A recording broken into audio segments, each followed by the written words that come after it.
Hey everyone, welcome back to another episode of Fika AI, sponsored by Neo4j. I'm your host, Allison Cosette, and I am here with Phillip Kiely, who I'm super excited to have. That's from Developer Relations at Base 10. Welcome, Phillip. Hey, thank you so much for having me. I'm thrilled to be here at the AI Engineer World Fair. Yeah, so before we got started, we were chatting. Today's a big day for you guys, right? Yeah, so today Base 10 launched something called Chains.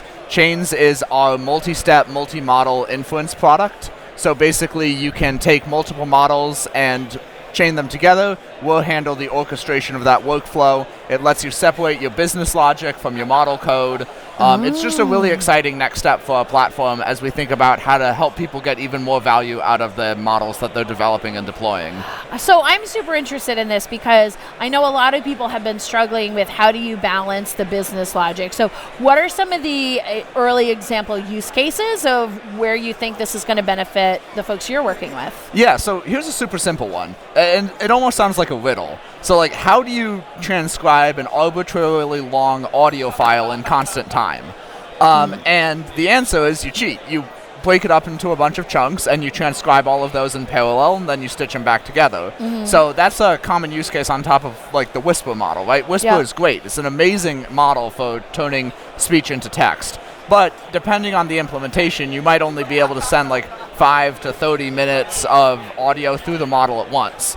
But if you have like a 10-hour transcript of, say, like an entire speaker session at a conference, you want to transcribe that whole thing in one shot, well, you're able to use chains to build kind of the pipeline around that to, you know, make sure that you're able to process these large files efficiently. Of course, you can also build things like Retrieval-Augmented Generation, complicated image generation pipelines, like anything you can build with Comfy UI, you can build with this. So yeah, I mean, it's just going to be really exciting to put more models together and build new things, but it's an incredibly flexible system, so you can really build anything you want. So where does the business logic come into play? Yeah, so one big thing is sort of conditional execution. Yes. So let's say it's a constant conversation these days. Exactly. Yeah. So like you can send a prompt and, you know, maybe it's a really simple prompt. You can send it through a small model, get the output, sort of validate that output. Generally, like across all of AI, validation and checking is cheaper than generating. It's like you can, if you know, solve a crossword puzzle, it's hard to solve it, but it's easy to check if your solution is correct. Excellent analogy. Yeah, so, you know, in terms of conditional execution, what you want to do is run your prompt through a small model, see if you got a great answer. If not, then you go to the big expensive model. Got it. Another great version of business logic that you can put into your pipeline is, so we actually also recently came out with an asynchronous execution feature that lets you kind of schedule the execution of ML jobs rather than running them as soon as you hit the API endpoint. So with that, you know, another type of business logic is priority queuing. Right. So let's say you're building some sort of generation service, video generation, you know, avatar generation, something that takes a little while. And you have, you know, music generation too. Let's say you have like a free tier and a paid tier. So you can use the priority queuing within the async inference to, you know, prioritize those requests from your paying users. Got it. So there's all sorts of places like those examples where business logic and infrastructure really intersect. And you want to be able to separate, you know, your implementation of the business logic from the implementation of the model inference, because those two things, they've got very different dependencies, very different requirements, but you still want them to live next to each other in the code base so that you can work on them in sequence. Oh, your customers must be super excited. Yeah, we've been working with early testers to, you know, refine this product. It wasn't even something that was on our roadmap maybe 6 months or 12 months ago. It's something so that this is super interesting. Everybody gets committed to their roadmap, then all of a sudden you find we have this use. So tell me that story. I'd love to hear how that got injected. Exactly. So, you know, we've always really tried to just build what our customers want. So that's how, we built auto-scaling. It's how we built a ton of our model performance features. And in the last few months, we had been hearing a lot about how customers want to just do more advanced things with their models. Right. They don't want to just, run a model, send it some input, get some output back. Yeah. They want to actually build their backend around these models. Yep. And there were just a ton of pain points in doing that. So we took all of that customer feedback and built Chains as this sort of SDK set of abstractions to, help overcome those problems that they were facing. Awesome. So I'm going to shift a little bit, and I want to talk about you personally. Yes. You're in DevRel. Yes, I am. So tell me a little bit about what it's like to be in DevRel in the AI industry right now. It's so exciting. We were talking right before we sat down and saying, what is DevRel? And I said, I just want to do whatever I can to provide value for our users. Yeah. And that can be content, that can be demos, that can be coming to an event like this and talking to really awesome people like you. So, what I think is most exciting about DevRel in AI today is that we're still really able to define what it means and what it's going to mean moving forward.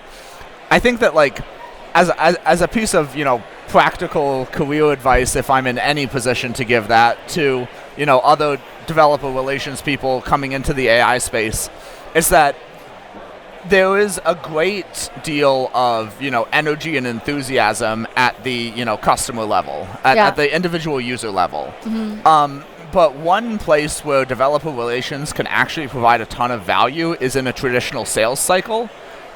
Because the space is so new, a lot of our, decision makers and buyers are themselves engineers. Right. And they want the same kind of engagement on an engineering level that, a traditional broad audience wants in some, JavaScript tools, those kind of frameworks. Right. So one thing I've been really excited about in my job is being able to go talk to some of our customers, some of our key decision makers, and create things that they want to see. Right. And so that's one way that I'm able to, provide value at the company is by, making things not just for a wide audience of developers, but also things that are very targeted to, specific customers and their needs. Yeah, I think we're in a really interesting position in DevRel in that we have a lot of flexibility to really, in a very agile manner, respond. I just had a really interesting conversation with someone who's in the education and knowledge management space, and we can talk about so many different kinds of things with people and really, noodle and come up with things that are really interesting and relevant. So I definitely appreciate that about DevRel as well. So tell me a little bit about AI in your life. So where do you see, where does AI come in with you as a person? Well, here's one thing that I used to really hate doing. Every time I would write a blog post, I love writing blog posts. I love writing. I have a very bad visual eye. So I would get this blog post done, and then I'd have to make a header image. Yeah. And I'd go in Figma, and I'd drag around stuff in a template, and I never thought it looked very good, but eventually I just put it on the site. Yeah. And now I can just make an image. Yeah. I can just use words, which is my preferred medium, right, to, create every aspect of this thing that I'm shipping.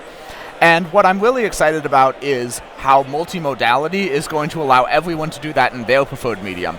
I'm a words person. Some people are visual learners. Some people are audio learners. Yes. Some people really like to work by example. Some like to just receive kind of information. Yeah. So just like I've been able to take, one modality that I'm not super comfortable with and instead generate things in that modality starting from a different one. Starting from your point of strength. Exactly. Yeah. I'm excited for everyone to be able to use multimodal models to work in their area of strength, but still ship across all modalities.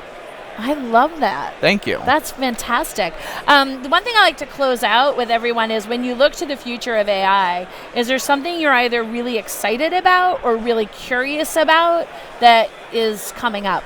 Yeah. Or might come up. Here's one of my, big questions, right? Is open source models. Closed models have been really successful for the past couple years for two reasons. Number one, they have great quality. Number two, they've got great tooling. It's really easy to get started with them. Now, closed source models keep getting better and better. We just saw a Sonnet 3.5 that looks like a very exciting model. But so do open source models. That quality gap is closing when you look at the evals, when you look at the leaderboards. So, companies like Meta are creating these great open source models that are closing that gap. And then on the other side, companies like Base 10 are creating tooling to close that gap. Nice. So when the quality and tooling converge and companies are really able to embrace open source models for, all the benefits they provide around flexibility, control, security, privacy, and cost, then I'm really excited to see, when that convergence happens, how the industry goes in terms of becoming more open, more accessible, and just a more powerful distributed system. That's good. I'm excited about that too. Yeah, it's going to be great. I'm just really interested to see how the industry responds. Like, what does that moment look like, and where do people move? So yeah, it's a good one. All right, well, Phillip, thank you so much for being with us today. I really appreciate you for having me. This is such a great concept, and this is such a great environment to do it in. Well, thank you for joining us at our Fika, and we will see you all next time. Thanks so much, Phillip. Thank you. All right.